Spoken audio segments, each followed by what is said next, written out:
You're listening to the Copywriter On Call podcast. I'm your host, Sarah Gillis, copywriter, word magic maker, and owner of What Sarah Said. On this podcast, you'll feel empowered to show up online in a way that has you saying, "That's so me." Let's get started. All right. Welcome back to another episode of the Copywriter On Call podcast. I am your host, Sarah Gillis, and I am clocking in on call with Maddie Peschong, my first ever business coach and brand photographer extraordinaire. Thank you so much for being here and welcome to the podcast. Oh my gosh. Thank you for having me. I kind of feel like it's a little crazy that we haven't done this sooner. I know. It's kind of crazy. When I was looking at filling out my guest roster for this season, I'm like, I gotta have Maddie on. What in the world can I talk to her about? And then it's like all of the ideas came to my brain. And it's like, how do I pick? So I'm not going to be surprised if we go down a couple different rabbit holes in this episode, but I love it. I'm here for it. I'm here for it. Okay. So before we jump in, I would love for you to tell us who you are, what you do, and what you love about what you do. My name is Maddie Peschong. I am a brand photographer and coach based in the Sioux Falls area. So just like Sarah, I've been a photographer for about 12 years now. I've been in coaching and education since 2020. So for about 4 years. And then for about 5 or 6 years, I have been solely a brand photographer. So I started out doing anything and everything like a lot of photographers do, and kind of slowly found what I liked and what I didn't like and what fit my family really well. Landed on brand photography, which I absolutely love. And now I get to teach other photographers how to pivot to brand photography, add it to their services, whether it's something that they want to start doing or whether it's the only thing that they want to offer their clients. So I have a group program called Rebrand, which allows me to do that. And I am in the process of launching my first course, kind of introductory course called Rewind, which is all about, it's kind of the step one, like how do you plan, shoot, and deliver your first brand session? And then Rebrand kind of takes that to the next level and talks about how do you build a personal brand that people want to work with and want to book, and how can you scale your brand photography business? So those are the two kind of education pieces of my business that I'm really focused on, and then I'm still actively taking photography clients too. I love it. I love it. I think it makes so much sense to have your feet in the photography business, still shooting clients, and to be an educator. And I think that we're going to talk through how that kind of decision came to light and how your business has evolved over time. But the real purpose of our discussion today is to chat all about email marketing and how it's changed since you first started your business. So I want to just kind of go back to the beginning here and have you share how you got your start in photography and what types of photography you offered when you first started your business. I joke that I got started in photography shooting in the back alleys of my hometown of Mitchell, South Dakota, and that's completely true. I took some photography classes in college, and honestly, I didn't love them. I found it to be really overwhelming to have this box in your hand that you have to change all these settings while entertaining your client. And that just felt so overwhelming to me. But by the end of the term, I had just started to understand it enough, and I'm just stubborn enough that I was like, okay, hold on, let me figure this out. And so I went home over Christmas break and honestly taught the majority of what I learned in photography. I kind of taught myself after that initial class. So I watched a lot of YouTube videos. I completely consumed. I had bookmarked the Pioneer Woman's. I don't know if you remember this, but the Pioneer Woman had this series called What the Heck is Aperture? And it is where I learned photography. And if you don't know the Pioneer Woman, she is a food blogger. So, but she also had this series on aperture and photography. So kind of taught myself that way and started taking clients, friends, family. They would pay me $50. We would go to a back alley. I would take their family photos. And it was like that for kind of the first summer that I was getting my feet wet. And then pretty soon I started doing senior photography along with family photography. I really liked that. I really liked working one-on-one with clients. I was really young at the time, probably 21, 22. So I had a lot in common with these seniors in high school. I wasn't that much older than they were. And then as I grew up, my business changed too. And I started shooting engagement sessions and working with couples. I said I would never shoot weddings. And then I ended up shooting weddings and I actually really loved it. But I started the very first weddings that I shot. I was second shooting and I was like 6 months pregnant with my firstborn. So I had a pretty like visual reminder shooting those weddings that like, okay, this maybe isn't a good long-term game plan because I'm going to have this baby and I don't know if I want to be gone on the weekends when I'm also still working this day job. So that went on until I had my second child and I was still working that day job. And then when she was a couple months old, I decided to leave my full-time job, which was in marketing. And weddings really allowed me to do that. I had a runway, I had a savings account built up. And so I quit my job and just kind of started seeing what all was out there in addition to weddings. And I fell into brand photography kind of accidentally. At the time, I wanted to work with like children's brands. And so I got this really great job with a children's pajama company out of Los Angeles called Little Sleepies. And now they're quite a like household name, but at the time they were literally just getting started. So that was my first brand photography client. I worked with them for quite a few years. And in that time, I also realized that while they were a fantastic client, I didn't want to work with little kids. So so eventually broke up with them very amicably. And really since then, I have been working primarily with adult women who are business owners, some men too, but a lot of women, personal brands, some like commercial corporate brands, whether that's like headshots or lifestyle photography or personal brand photography. And I get to help people show up as themselves in their brand and kind of put their best foot forward and talk about what they do and who they are on their website, on social media. And it's just the best job ever. I love that. I love that. I think it's so funny that you were like, I'm never going to shoot weddings. And then there you found yourself hanging out with brides and grooms all the time. I think that's so awesome. Yes, totally. I love thinking through like how the best laid plans often surprise us, right? Like we always, at least when I came into business ownership, I was like, I know exactly who I'm going to serve. I'm going to work with real estate agents. It's going to be awesome. This is going to be my happy place. And this is where I feel at home. And then like life surprises you. And I mean, now that I work with photographers, it feels like, why didn't I know that this was going to be a thing? Why didn't I know this was going to be the happy place that I live in? But it's so funny to me to think about, I mean, you had this camera and you had this desire to be a storyteller in some sort of a way. And the stories you were telling shifted so meaningfully. Yeah, I think that that's how it has to happen. And I remember feeling so frustrated when I was in the middle of it, being like, none of this feels right. Like I remember I would have lunch with another photographer friend and she'd be talking about shooting weddings or newborns and like the way that she would just light up and say, I could do this every day and never get sick of it. And I was like, I don't feel that way about any of this. Like I really like photography, but also I really like the business side. That was another thing that like was weird. Like people did not like the business side and I did. I liked the marketing and I liked the brand building.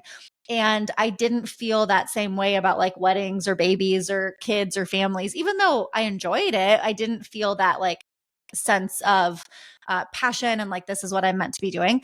And so when I found brand photography, it was like the heavens opened up, I was like, oh my gosh, like I have this background in marketing and PR and I can use that in the photography space. And that's exactly where I was meant to be. And I think I had to try a lot of things before I figured that out.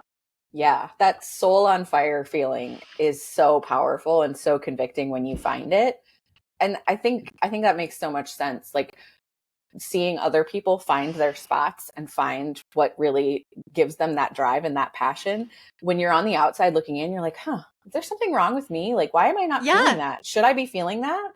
But you do eventually feel it whenever it hits, whenever it comes. Mm-hmm. Yeah. And the key is that you just have to keep going, like you have to kiss a lot of frogs to figure it out. That expression always makes me laugh. It's like, who Me wants too. to kiss these frogs? Gross. Oh. Yes. All right. So when you were first shooting, weddings and seniors and families and all the things, How did you use email then? How did you approach email marketing? It's a totally different animal than how you're using it now, probably. Yeah, completely. I used it pretty passively. It wasn't like a huge part of my strategy, to be honest with you. I knew the importance of it. And so I would often tell people, like, you join my email list, and this is where I will announce like mini sessions, and this is where you'll get the best deals and that sort of thing. But I didn't like, send out a monthly email or a weekly email or anything like that. And I would do that differently if I were starting over. But I spent a lot of time on social media. I also would do that differently. Not that it's weird because it's like not that you regret anything, but just like now being able to have that hindsight, it's like, oh, I see the impact of email so much more. But yeah, I grew it really passively. And that's one of the things that I will tell my coaching and my education clients who are service-based businesses. They do a lot of like one-to-one business. They're local businesses. They're brand photographers. And I tell them, like, don't spend a lot of time on an email freebie. Don't spend a lot of time building an email freebie. Tell your people, hey, join my email list, join this wait list for my mini sessions or for the best deal or for when I release spots for this thing or whatever, and build your email list that way. And also making sure that when they get started with email, they have the capacity to, if you are struggling with messaging period on social media and you think that email is going to fix that, it's not. Like, you still have to figure out that messaging first. And then when you have that really dialed in, whether you're on email, whether you're on social, it can all work really, really well. You got to make sure that you got that messaging nailed down and that you have the capacity to add something else into your marketing. Yeah, because I mean, so many of my clients who are in the photography space and serve local clients, they say, well, I have this email list, but I never email them. Like, I tell people, hop on this list. You'll be the first to know when I do whatever. And they're like, but I haven't emailed them yet. And it's just sitting there. And I think that there's a lot of that, that fear of initially like sending that email, whether it's been one day since you got that email address or a year or what have you. I think that if you have an email list, there's this belief that I need to use it and I need to use it perfectly from the get-go and I need to do it right now. Yeah, spot on. I think that is what holds so many people back from even starting, is like feeling that they have to do it perfectly. And I can so relate to that even now. Like, I use my email list very differently now because I'm primarily using it for my education business. But even still, like, sometimes I'll like just start spinning my wheels on like, okay, but should I send this email to my whole email list, or should I segment it a little bit? And if I segment it, should I change the verbiage? And then I just don't send anything. Yeah. It's like, no, something is better than nothing.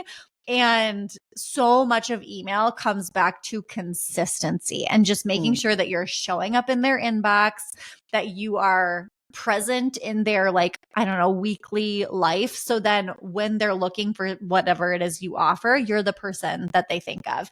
And that's not going to happen if you're not showing up. Right. And you don't have to show up perfectly every time. My email coach, Shannon Bondi, she says, it's just an email. It's just an email. Like, you have a typo, it's just an email. You forget to include a link, it's just an email. Do it again. Yeah. Try again next time. Every single time that every single time that I am sending like what I would call an important email, quote unquote, because like it's not that important, but every single time, whether it's like, hey, I'm doing this new masterclass, or I'm launching this thing, or the cart is open, or whatever, every single time the link is broken, there's a typo, the date is actually from 6 months ago and I forgot to update it, every single time. And I just send another email and I say, hey, I did it again. Here I am. People just expect it at this point, or they're not even paying attention and they don't care, right? Like, that's the other option, which is very realistic. Yeah. I mean, honestly, the date thing is so funny to me. Like, gosh, I've been there. I've totally been there. But I'm also the person who, like, when the new year comes, I'm still writing the last year. Me too. For like months. Yes.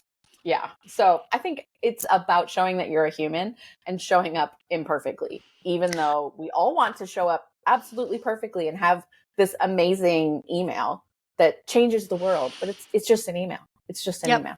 Yeah. And I think the cool thing about email is that it allows for more context than a social post or like other types of really short form content. And so it kind of lends itself naturally to that, to like, I'm just a human being.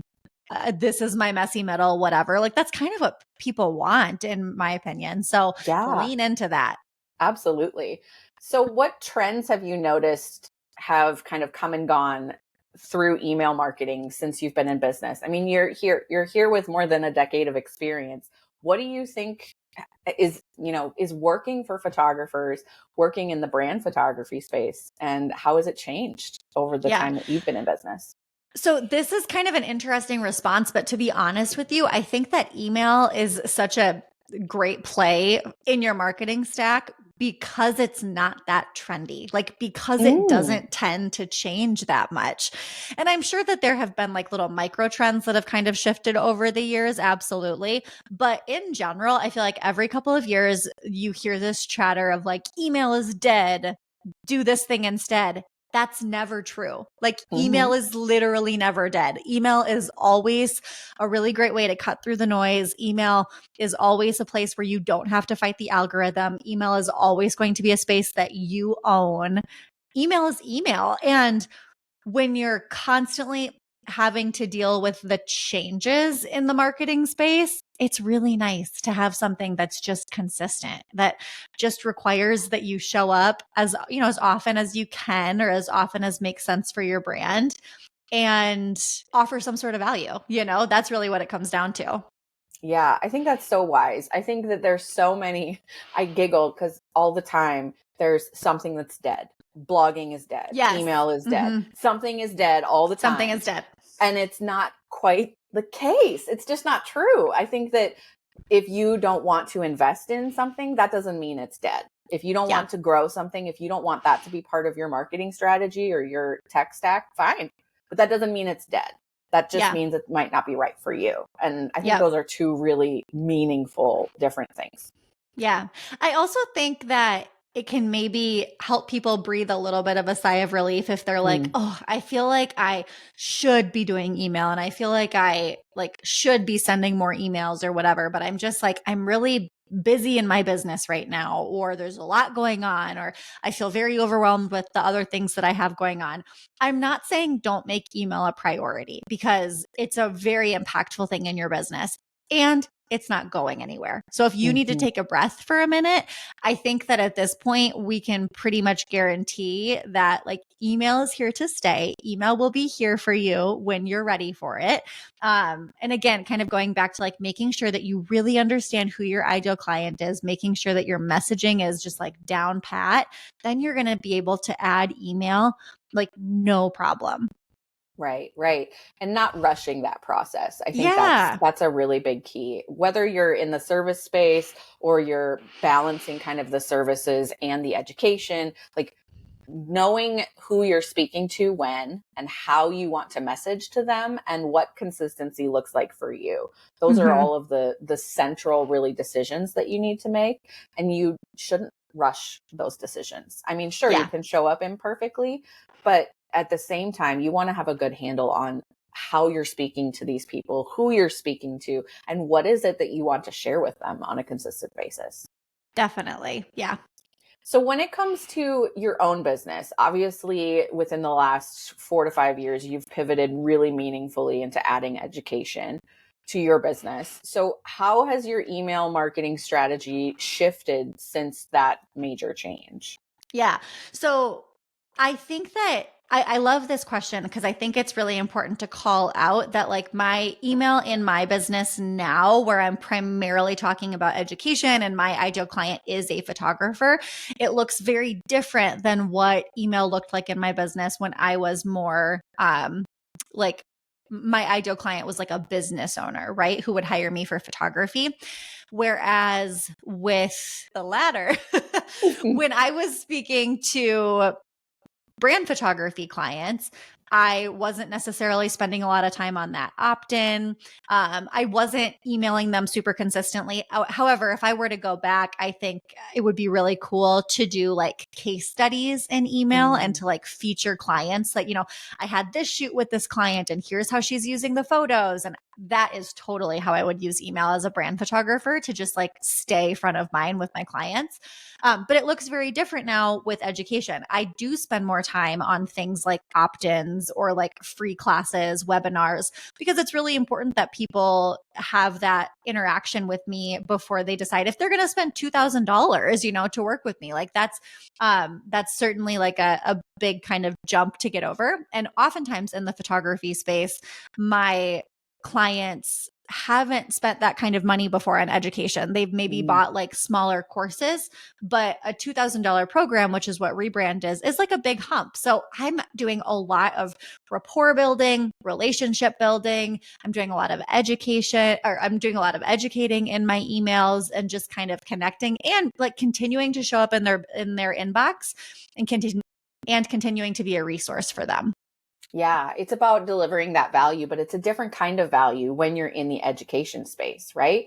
It's more about how can I nurture you over time to eventually make that high ticket purchase? Whereas with a photography client, it might be a one-time investment, and in the brand space, it might be, tax deductible, or it might be a part of your advertising budget. And that's a different posture than, somebody who might be coming in learning about how to be a brand photographer and getting ready to make that investment themselves. Yeah, it is. It's similar and it's different. Like, because at the end of the day, you're selling a high value, potentially high dollar service, whether it's brand photography or whether it's education. But email list building and email list nurturing, I do think that those two things look different from like a photographer who's trying to get more brand photography clients versus an educator who's wanting to work with photographers. And I just think that that's an important thing to call out. Like when you're looking for places to learn about this, making sure that like you're learning from someone who's doing what you want to do. I get a little sassy with some of the like celebrity entrepreneurs who teach email list building, and they'll talk about how, when they added their email list, their revenue tripled. Well, but their revenue tripled because they added a course, like because they pivoted into education. And that's a whole other topic, but like that complicates your business in a different way. And so just making sure that like whatever your goal is with email, whether that is to pivot into education or whether it's to serve those photography clients in a different way and book more like really high value photography clients, making sure that you're learning from someone who's actually teaching that skill, because they are different. They are totally different. Yeah. And I think that thinking through not only your present goal, like how do I want to show up in email today for my clients or for potential clients, but also thinking like, okay, what do I want my business to look like? Do I want to add, this other phase or other aspect of my business? Do I want to educate? There are so many photographers I work with who are like, nah, I'm good. I just want to stay behind the camera. I want to stay behind the computer. I love working with clients. I love working with newborn clients or family clients, and I don't necessarily want to pivot into the education space. Okay, but that doesn't mean you shouldn't have an email list. It just means that you communicate to them differently and you use it differently. It grows differently. All of those things are true here. Totally. And it's interesting because I think photographers, even if you don't want to be an educator or be a coach for other photographers still have the potential to educate their clients. And I think when that is done really well, often through things like email, because you have more room for context and that sort of thing, it's just it can be longer form. I think when that is done really well, that's when you see photographers who have a lot of success with like repeat clients and really great referrals and that sort of a thing, because they're educating their clients in a way that makes their clients feel like, oh, this person knows what they're doing. I trust them. I want to work with them. So yeah, it's kind of like convoluted, but to your point, it still can make a ton of sense as a one-to-one service provider who's a local business to have an email list. It can be really impactful in your business and make a really big difference. Yeah, it's about extending that client experience to the email Totally. inbox, right? You can serve Yes. clients really well on your website, through your blog, through your social media, but it's about greeting them in their inbox that they've given you permission to do. That's a really powerful tool. And it can be a great way, like you said, to just keep those clients in the fold with you and help them to arrive to their session prepared, or know how to, print their images, or, utilize products or something like that. There's all of these different use cases that you can think of for email, whether you're a local business serving local clients or not. Totally. Mm-hmm. I love that. So tell me a little bit about your audience and how your audience kind of has grown to expect certain things from you in email. So how do you keep your audience engaged via email, and what kinds of messaging do you feel like is really valuable for you to be delivering at this point? Yeah. The biggest thing is consistency. And this is also the trickiest thing for me. I have a tendency to really know like what it is that I need to say when I am in launch periods. And when I come out of a launch, I have this like, I don't know what to do with my hands moment where I'm like, I don't know what to say. And like, what am I driving people toward? I think that that's really common. Mm-hmm. And I'm getting better at it. I'm getting better at having like a longer runway and just kind of understanding, like giving myself micro goals in between launches. But all of that to say, I feel like that's my biggest area for improvement between launches is just continuing to serve people really well, and make sure that there's a really good mix of serving and asking for a sale. Like it's not just selling all the time. It's also like, hey, have you thought of this? Or hey, here's a story and how we can apply this to your business, that sort of thing. Storytelling, speaking of, tends to do really well, I think just in general, but certainly with my audience. And anytime that I have a subject line that talks about myself, like, my $7,000 decision, or the time that I made this amount of money with mini sessions, or whatever it might be, those emails tend to get really high open rates, and higher click-through rates. I think people are just like nosy. And I guess I should speak for myself. I'm nosy, and like, I am interested in those types of stories. Like, tell me more about the time that you made all of that money, or the time that you lost all that money, or whatever. Like, I want to know more about that. Yeah. And I think too, that helps to build authority, but it helps to build trust too, right? Like you're Totally. saying, look at this, I did this really cool thing. And then you're also in the same, like in the email inbox, you're showing up to the same email inbox being like, oh my gosh, guys, you'll never believe what I just did. I'm so embarrassed. And it's like being that human being behind the camera, behind the computer, is really, really important when you're building those bonds, those relationships with your audience. And I feel like stories uniquely do that really well, whether it's a success story or like a, oh my gosh moment.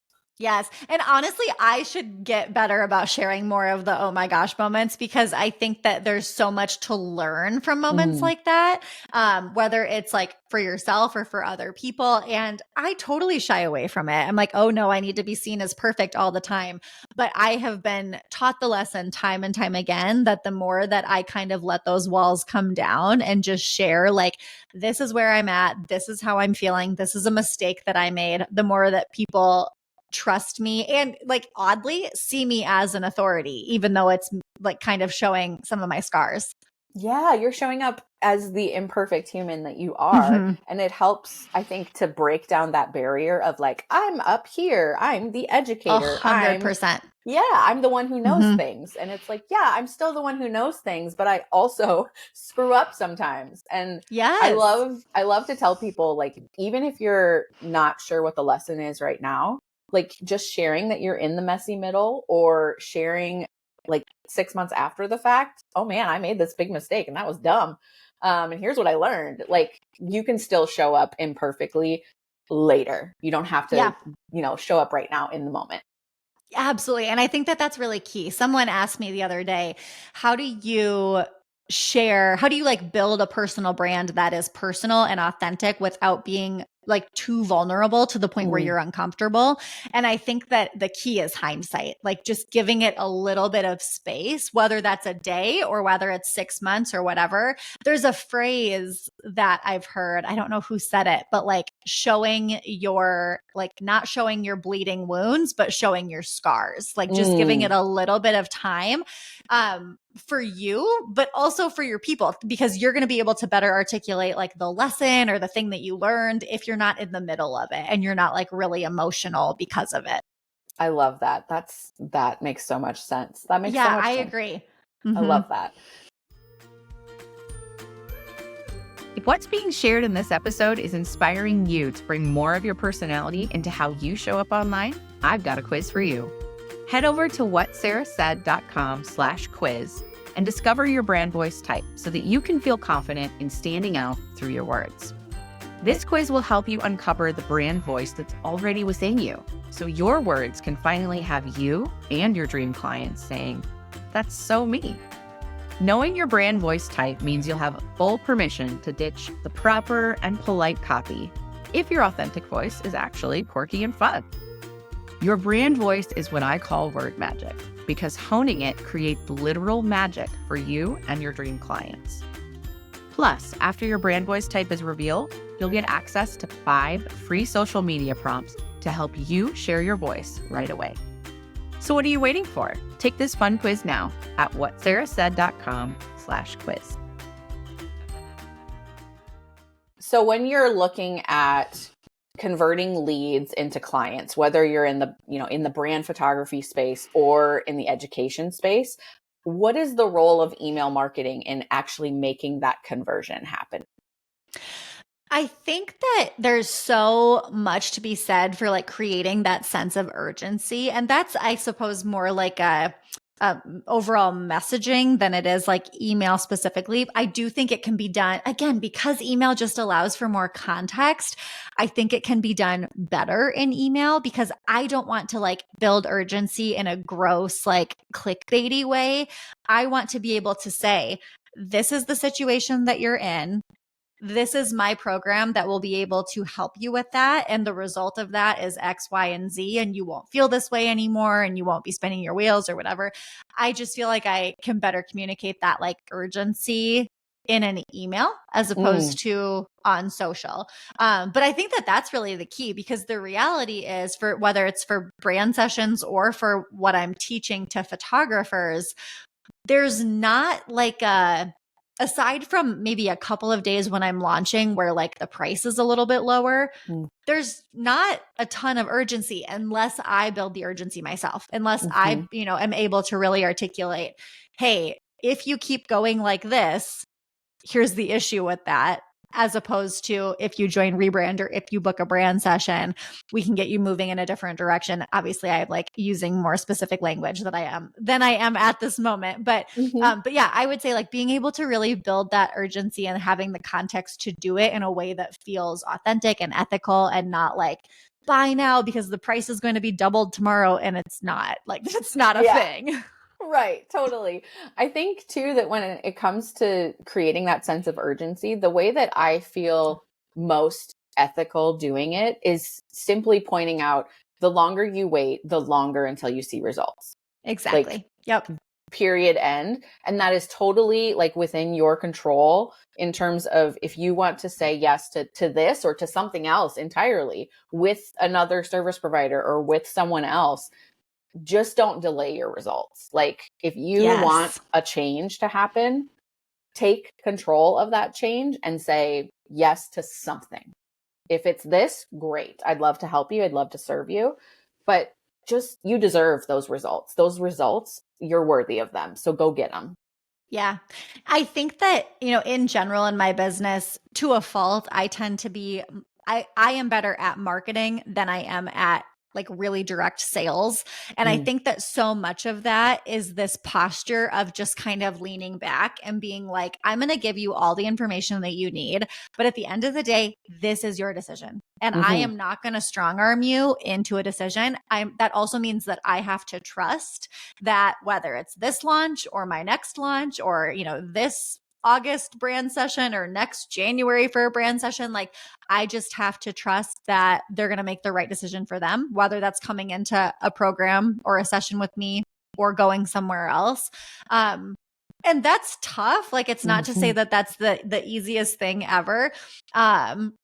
But I think that is a really clean way to sell, to not be like, I need this sale or I need this thing or whatever. It also makes stuff like email more fun, because if you're not sending an email with the expectation of like, I need this email to make me $5,000 in sales, like you can just have more fun with it. Yeah. And I love email, like you said, the context, being able to provide the context of like, is this the right container for you? Like, are you a better candidate for like a mini session, or are you ready for a full brand session, right? Like these are conversations you can have, sure, on social, but the brevity, the attention span is so different, and you can have those nuanced conversations over time in email. I really like that part too. I totally agree.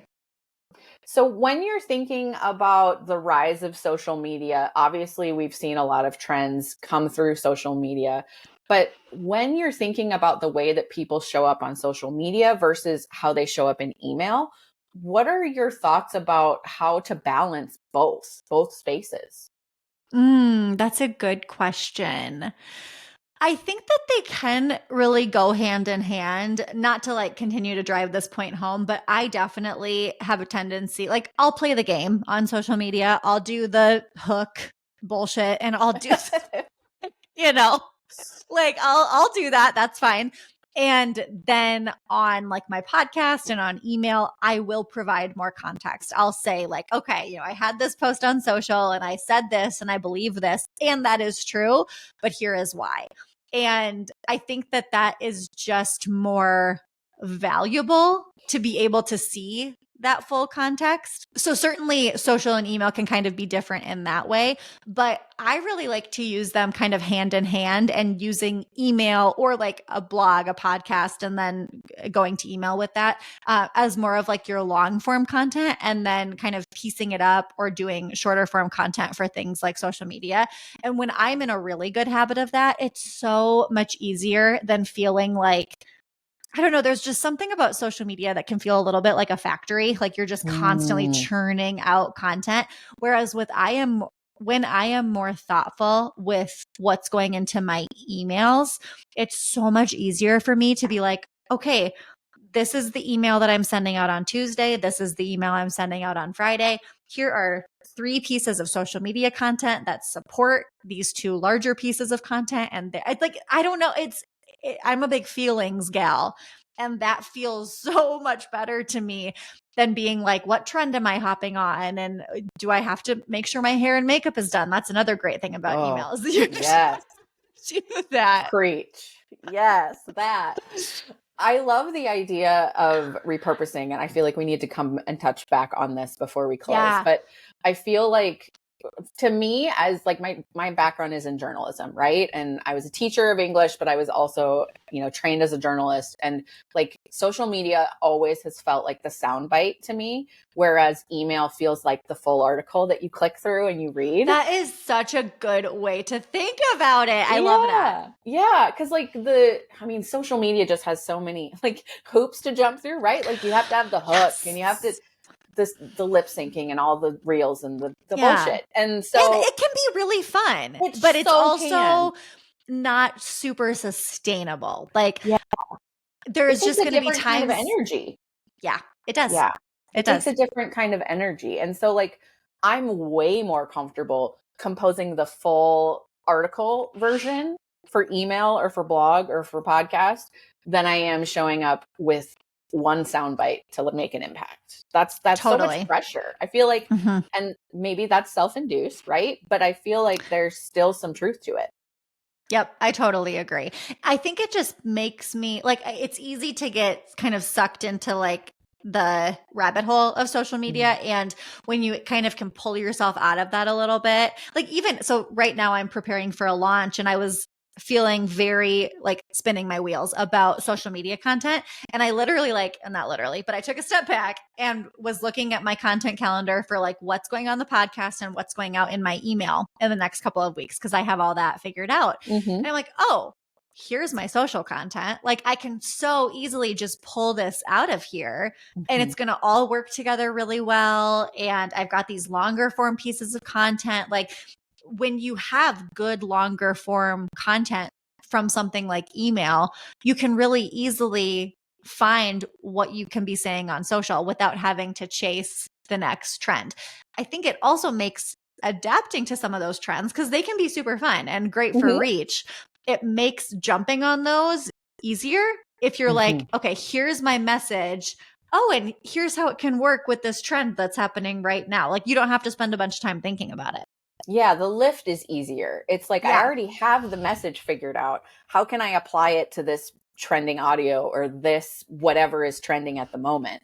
I think that's so true. When you have the ability to look at your content in a holistic way and say, okay, I know what I'm saying long form wise. How can I repurpose it for social media in a way that still feels like I'm getting the message across, I'm hitting the audience I want to hit, but I'm also playing the game, so to speak, on social media. Yes, exactly.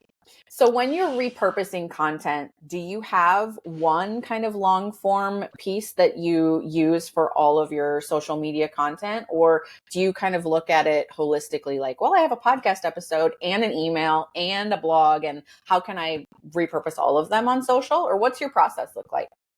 Yeah, I would say most of the time I'm starting with some sort of long form content and then kind of like piecing it up. So I tend to start with my podcast. It just works really well for my brain because I do, just like with social media, I'll be like, what am I talking about this week? I will have that same thought with email.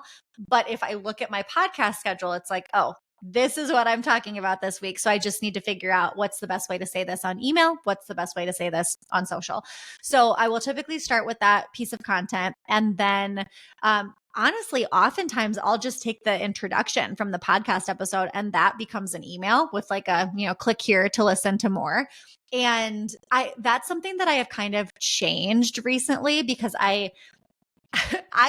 my business coach the other day was like, you make things too complicated. I was like, thank you. Don't we all? Yes, I do. Thank you so much for that. But I do. I tend to like really, really over deliver. And that sometimes I don't necessarily believe that you can give away too much in your business. I don't. I do think that sometimes you can give away too much too soon. Like if I put so much content in this email that people aren't going to click the button and listen to the episode, they're actually missing out on like a lot of really good information, but they're like, oh, I read the email. I don't need anything else. So why would I click the button? So I've gotten better at like teeing it up in a way where they can decide, hey, does it make sense for me to listen to this 15-minute episode or not? And that has really improved. This is not a shock. It's really improved my click-through rates. Of course, right? So surprising. So surprising. I love that. I think there's art in teeing something up, teasing something enough to encourage the click versus telling the whole story.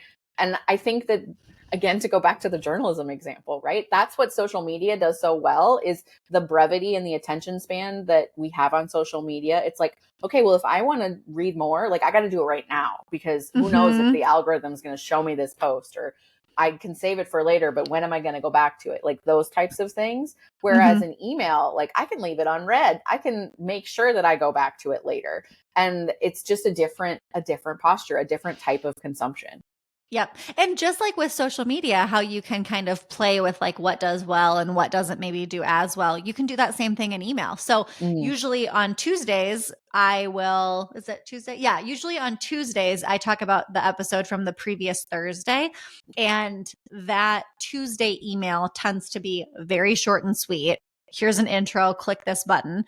And those tend to have high open rates and high click-through rates because they're like really just short and sweet emails. And then in my Thursday or Friday email, I give away a little bit more.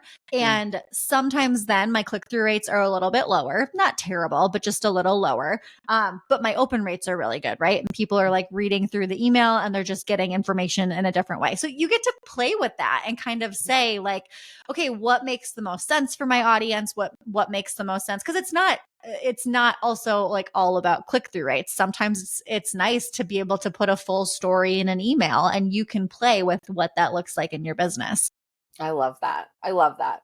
Okay, so before we close up here, I want you to tell the people where they can learn from you, where they can find more information. I know you're about to go into a launch, and so tell us all the good things. Yeah, so you can find me at maddiepeschong.com. I'm also very active on Instagram and very chatty in my DMs over there. If you are interested in getting started with brand photography, I have a free shot list at maddiepeschong.com/shot list. So that's a really great place to start. And yes, I'm headed into a launch. So depending on when you see or hear this episode, that's probably what I'll be talking about. A lot of stuff coming about Rebrand, my group program, and Rewind officially launching. So all of that is coming up as well. I love it. Thanks so much for chatting with me all about email. I always love connecting with you. And so it's been fun to chat and to learn about email through your lens. I really appreciate it. Back at you. Thank you, Sarah. Of course. So if you loved listening to this episode, friends, please take the time to share it with a friend or leave a review on your favorite podcast player. And until next time, thanks so much for listening. And this is your Copywriter on Call signing off. Thanks for listening to the Copywriter on Call podcast. If this episode has you feeling all sorts of inspired to show up as yourself online, click that subscribe button so you don't miss my stories or practical advice to help you express your quirky, vulnerable, and authentic self online. Chat soon.